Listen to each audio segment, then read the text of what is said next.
If you're anything like me, then you want to see revival come, not just in the country, but also in your church, also in your personal spiritual life. And if that is something you desire, then I have a book that I need to recommend to you.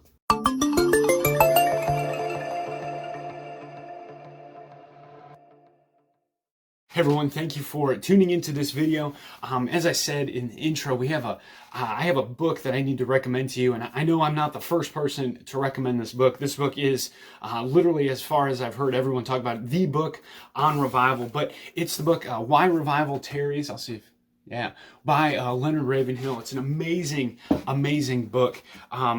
It even says on the cover, a classic on revival, and it truly is. It is the book on revival. I've read it through.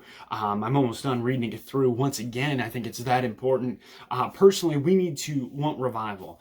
I think many times we get in the idea of, oh, well, we've come this far, God's not going to revive the country or our church, or even many times I feel like we don't strive for revival in our personal lives, even in our own spiritual life. And truthfully, we need to be always pressing towards revival. And truthfully, revival is just us getting closer to God.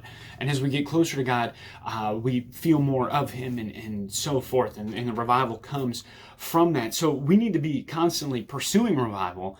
And I think a book such as this one is a great way to do that. I think that you should read this book. So I'm going to leave a description or a link in the description, an Amazon link to this book on this video, or on samgeckler.com, where this will be uploaded as well. There'll be a link there. I just want to read you just a couple sentences from here, just to give you a feel of what he's trying to portray.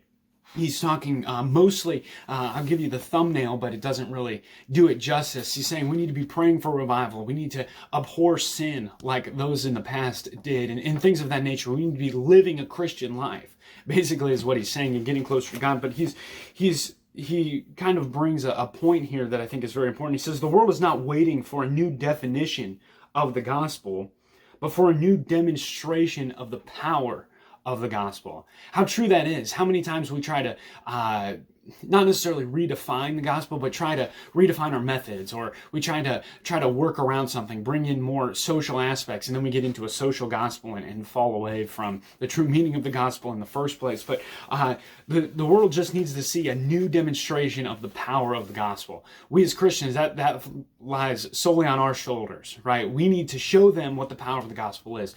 Another great quote from this book that I think is very important about our prayer life. It says, if we wept as much in the prayer closet as devout Jews have done at the Wailing Wall in Jerusalem, we would now be enjoying a prevailing, purging revival. Think about that. How many Jews, devout Jews, go to the Weeping Wall over and over and over again and just cry and weep and beg God, even though they don't even believe in Christ, for something, whatever it may be.